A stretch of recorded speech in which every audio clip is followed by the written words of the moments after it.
बहू या बेटी, सास बहू की हार्ट टचिंग स्टोरी। सत्या बहू भाग भाग कर सारी तैयारी कर रही थी। तभी किसी ने पीछे से कंधे पर हाथ रखा और कहा, बहू बहुत जल्दी है मायके जाने की। सत्या ने पलट कर देखा तो उसकी सास धनवती जी खड़ी थी। हाँ माँ जी, बड़ी मुश्किल से तो यह समय आया है जब मुझे अपने घर जाने का मौका मिल रहा है। आपको तो पता ही है, घर गृहस्थी से छुट्टी नहीं मिलती। आज आपके बेटे ने मुझे पूरे 1 सप्ताह की छुट्टी दी है। न जाने आज उन्हें मुझ पर कैसे तरस आ गया। सत्या ने चहकते हुए कहा। आज सत्या की शादी को लगभग 12 वर्ष हो गए। इन 12 वर्षों में मुश्किल से 2 या 3 बार ही वह अपने मायके जा पाई थी, वो भी किसी फंक्शन में। उसके पति विमल ने कभी सत्या को जाने की परमिशन नहीं दी, क्योंकि उनके बूढ़े माँ बाप की देखभाल करने वाला और कोई नहीं था। बड़े भैया भाभी तो कभी कभी बस मिलने आते थे। माँ बाप को छोटे बेटे के भरोसे छोड़कर बेमौज से रह रहे थे। सत्या ने इससे कोई परेशानी नहीं थी, क्योंकि उसके सास ससुर उसे बहुत चाहते थे। सत्या भी पता नहीं कब बहू से बेटी बन गई, उसे पता ही नहीं चला। दिन भर काम में व्यस्त रहती थी। सास ससुर की एक एक चीज़ का ध्यान रखती थी, जहाँ तक कि वह अपने ससुर जी को कभी कभी डांट भी देती थी जब वे चुपचाप कभी कभी मीठा खाने की कोशिश करते थे। इस प्यारी भरी डांट पर वे मुस्कुराकर बस इतना ही कहते, लगता है मेरी माँ वापस आ गई। लेकिन आज सब कुछ भूलकर सत्या अपने मायके जाने के लिए तैयार हो रही थी। विमल उसे खुद छोड़ने जा रहे थे।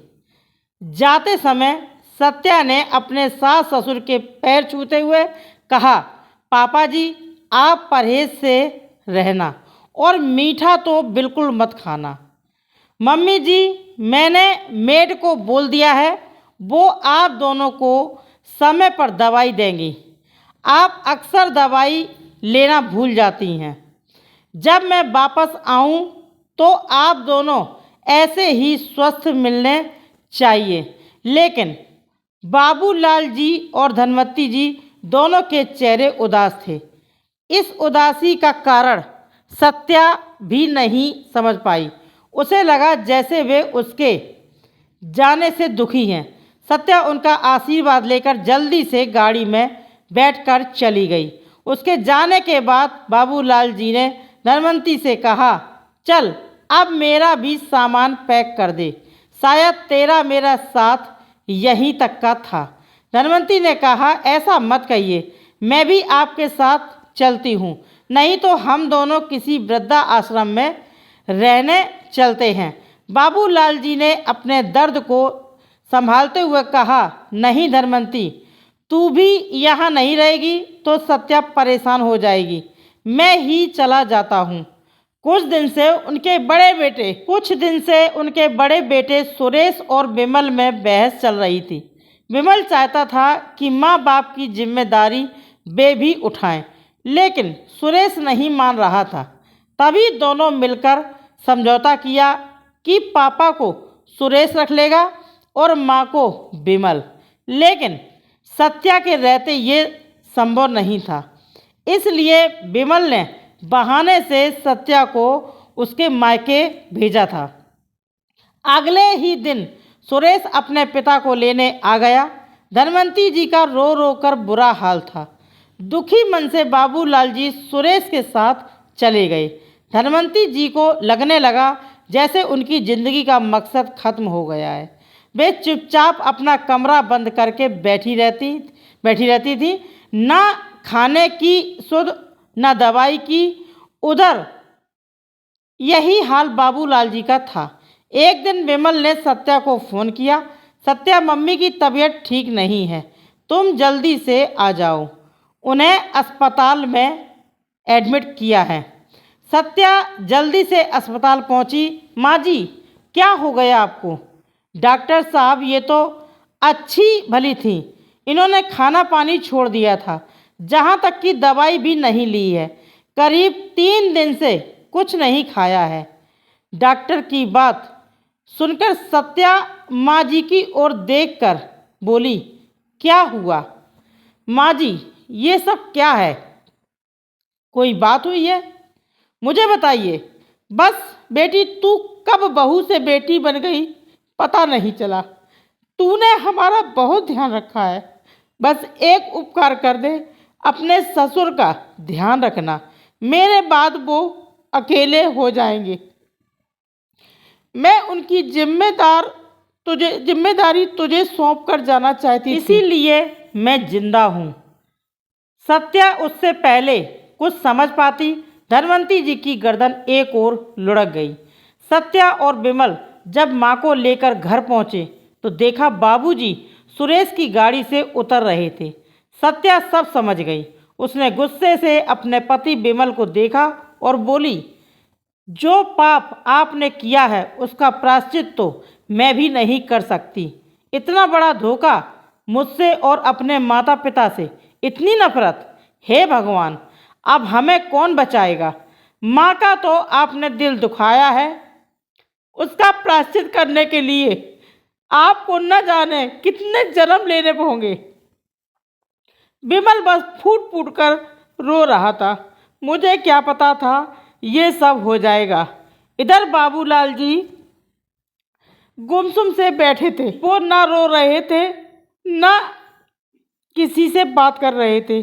सत्या ने जाकर उन्हें संभाला तो वो बोले, बेटी, मेरा आशीर्वाद हमेशा तेरे साथ रहेगा। बस अब मैं जी नहीं पाऊंगा। यह कहकर वे सत्या की गोद में लुढ़क गए। सत्या ने उन्हें उठाने की कोशिश की, लेकिन बाबूजी जा चुके थे। दोस्तों, अपने माँ बाप का दिल इतना मत दुखाइए। दोस्तों, इतना पाप नहीं करना चाहिए कि पाप धोने से भी ना धुले। मैं सबकी बात नहीं कर रही हूँ, लेकिन बहुत से लोग ऐसे होते हैं जो अपने माँ बाप को बहुत परेशान करते हैं और उनको अच्छा जीवन नहीं देते हैं। अगर आप अपने माँ बाप को हमेशा खुश रखेंगे तो आप देखना, आप दिन दूनी रात चौगनी तरक्की करेंगे। माँ बाप का आशीर्वाद हमेशा जीवन भर साथ रहता है और जैसा आप करेंगे वैसा ही आपके बच्चे देखेंगे और आपके बच्चे भी करेंगे। आप अपने माँ बाप की सेवा करेंगे तो बच्चे भी माँ बाप की सेवा करेंगे, यानी कि बच्चे भी अपने माँ बाप की सेवा करेंगे। तो दोस्तों, खुश रहिए, माँ बाप की सेवा करिए, थोड़ा उनके साथ समय व्यतीत करिए, उनको टाइम दीजिए, ठीक है ना? और फिर देखना कमाल हो जाएगा। नमस्कार दोस्तों, मिलती हूँ नई कहानी के साथ, नई वीडियो के साथ। तब तक के लिए नमस्कार। चैनल को सब्सक्राइब कर लेना, वीडियो को लाइक कर देना, दोस्तों में शेयर कर देना। और दोस्तों, मुझसे कोई गलती हो गई तो मुझे क्षमा करना।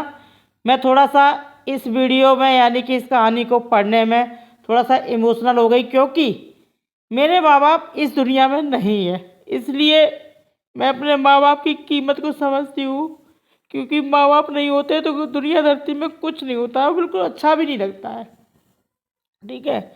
तो आपके अगर माँ बाप हैं इस दुनिया में तो उनकी सेवा करिए और उनको खुश रखिए। चलिए दोस्तों, मिलती हूँ नई कहानी के साथ। तब तक के लिए नमस्कार।